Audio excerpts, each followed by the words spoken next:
একটু একটু জাতীয় নির্বাচনের বিষয়ে একটি কোশ্চেন করি আপনাকে। সেটি হচ্ছে যে বিএনপি গত 17 বছর নিঃসন্দেহে তাদের গণতান্ত্রিক আন্দোলন ছিল একেবারে শান্তিপূর্ণ, কিন্তু 5 জুলাইয়ের যে আন্দোলন ছিল সেটি ছিল সহিংস আন্দোলনের মাধ্যমে একটি স্বৈরাচার পতন হয়েছে, এটি নিঃসন্দেহে সবাই বলে। কিন্তু আমরা দেখতে পাচ্ছি যে যে নির্বাচনটি হতে যাচ্ছে, আমাদের বিভিন্ন মহলে ধারণা হচ্ছে যে ম্যাটিকুলার ডিজাইনের সম্ভাবনা রয়েছে। এই ডিজাইন যদি হয়, বিএনপি কি সেই ডিজাইন মেনে নেবে? এক নাম্বার প্রথমত হলো এটার কোনো সুযোগ নাই। আমরা খুব সজাগ এবং সতর্ক আছি। দীর্ঘদিনের লড়াই, একটা নিরপেক্ষ শান্তিপূর্ণ নির্বাচন। এদেশের মানুষ বিভিন্ন রাজনৈতিক দলকে দেখেছে, বিভিন্ন রাজনৈতিক দলের কর্মকাণ্ড দেখেছে। স্বাধীনতার যুদ্ধে প্রেসিডেন্ট জিয়া এই দেশের স্বাধীনতার ঘোষণার নেতৃত্ব দিয়েছেন, ঘোষণার নেতৃত্ব দিয়ে যুদ্ধ করেছেন, রণাঙ্গনে নিজে অস্ত্রাতে যুদ্ধ করেছেন।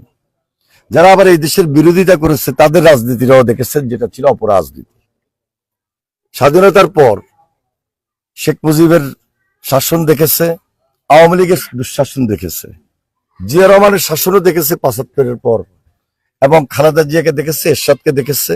এখন মানুষ তারেক রহমানের নেতৃত্বে প্রেসিডেন্ট জিয়া এবং খালেদা জিয়ার রাজনীতিটাকে দেখতে চায়।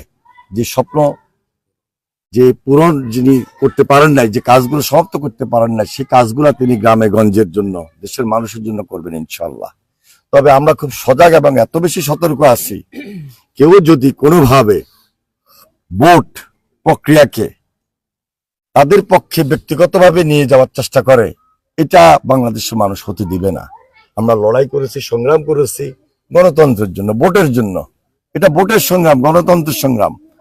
এই অধিকার আমার এবং আপনার সবাইকে, এই অধিকারকে প্রতিষ্ঠিত করতে হবে ব্যালটের মাধ্যমে, রায় দিয়ে।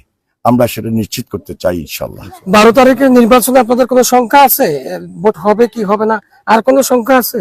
ভোট চলছে ইনশাল্লাহ, এবং এটা আমাদেরকে পাহারা দিয়েও প্রয়োজনে আদায় করে নিতে হবে। ভোটটা খুব প্রয়োজন, সবার জন্য প্রয়োজন, যার যার অবস্থান থেকে প্রয়োজন। ধন্যবাদ সবাইকে। জি ধন্যবাদ। দর্শক, আমরা কথা বলেছিলাম বিএনপির যুগ্ম মহাসচিব, জনপ্রিয় নেতা, যিনি বাংলাদেশের আইডল, জনাব শহীদউদ্দিন চৌধুরী এর সাথে।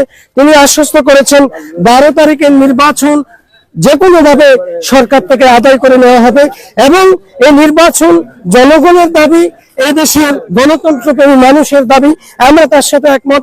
দর্শক, আমরা এতক্ষণ সম্পৃক্ত ছিলাম জাতীয় নেতা, যিনি আমি আগেই বলেছি এই লক্ষ্মীপুরের 2 বারের যিনি সংসদ সদস্য ছিলেন, তিনি এবারে লক্ষ্মীপুরে ধানের শেষ প্রতীক নিয়ে লড়ছেন জনাব শহীদউদ্দিন চৌধুরী আনির সাথে। তিনি আমাদের সাথে সম্পৃক্ত হওয়ার জন্য আমরা ধন্যবাদ জানাচ্ছি। তো এই ছিল আমার কাছে বিএনপির যুগ্ম মহাসচিব শহীদউদ্দিন চৌধুরী আনির যে কবর জিয়ারত কর্মসূচি, সেই কর্মসূচির সর্বশেষ পরিস্থিতি। আমরা